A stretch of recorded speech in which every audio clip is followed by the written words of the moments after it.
Mr. Vala should be bending over backwards to prove that he is not going to show any favor to his former party and play strictly by the rule book. The Congress has been roundly defeated, but the BJP has been denied the laurels of victory. The Janata Dal, secular, is in the enviable position where the two other parties which have got larger numbers have to find ways of dealing with the party that has the least numbers.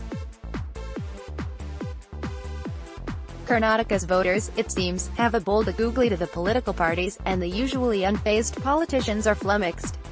Pollsters have been proved right. It is a hung assembly where no party has a simple majority, and therefore no party can form the government all by itself.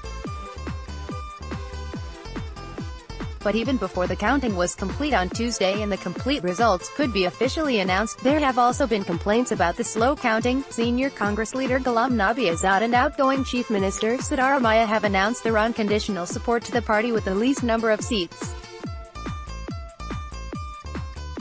Mr. Azad said that the Congress would support a coalition government led by JDS, and former Chief Minister Kumaraswamy Gowda had written to State Governor Vajabhai Vala seeking an appointment to lay claim to forming the government.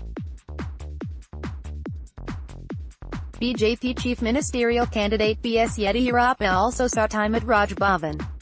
The post-election stratagems appear to have come into play a little too soon. Every party is in a false position. The Congress should have accepted the fact that the people of the state have rejected the party, and it should have allowed the BJP and the JDS to sort out the deadlock. The BJP cannot claim that it has the mandate because quite clearly it does not have one. The JDS should feel ashamed even to claim to forming a government. But the whirlwind of cynical politics is such that everyone is looking at the possibilities of forming the government and refusing to read the meaning of the verdict. Both the politician and the political commentator are saying that the imperative to form the government allows the leeway to throw propriety out the window. Ideally, the three parties should not claim to form the government on its own, as in the case of the BJP, or through a coalition like the JDS and the Congress. But there is no time left these days for political niceties, and the Congress is off the starting block in its bid to stall the BJP from forming a government, even if it means that the smallest party, the JDS, is to lead the coalition government. Governor Vajabhai Vala, a BJP veteran from Gujarat, who had vacated his assembly seat in 2001 to facilitate Mr. Narendra Modi to become a member of the Legislative Assembly after the central leadership of the party parachuted Mr. Modi to replace Mr. Keshubai Patel. It was natural that the party in power at the center appoints its own party folk as governors. Mr. Vala should be bending over backwards to prove that he is not going to show any favor to his former party and play strictly by the rule book. The choices he makes in resolving the constitutional deadlock of a hung assembly would either make or mar his reputation. Many of the governors in the past who were appointed either by the Congress or the BJP did not ever feel the compunction to be above board. Mr. Vala can set a good example by breaking from the dubious precedents of partisanship. The Karnataka Assembly election has been seen as a prelude to the 2019 Lok Sabha elections, and the argument is that it is a precursor of how things would be next year.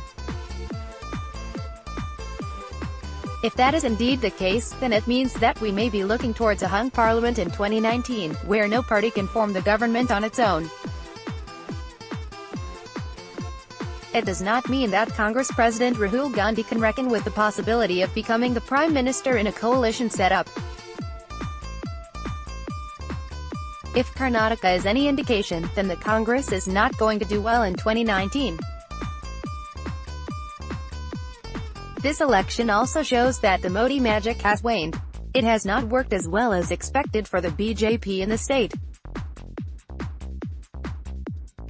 The Prime Minister, through his aggressive, intensive and extensive, he addressed 21 rallies instead of the scheduled 15, campaign was only able to bring the BJP to the threshold of victory, but he could not deliver an outright victory itself.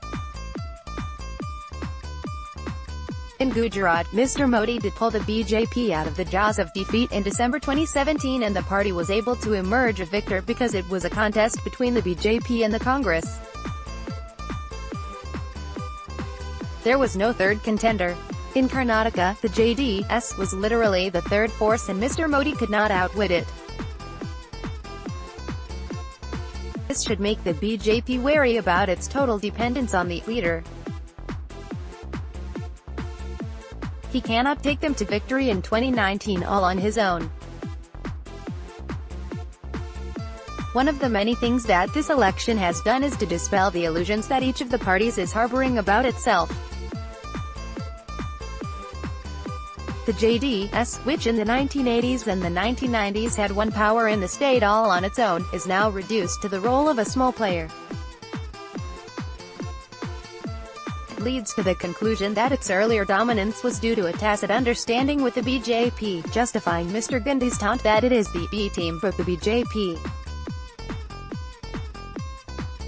The Congress and the BJP are playing divisive politics, each in their own way, to maintain their edge over the other.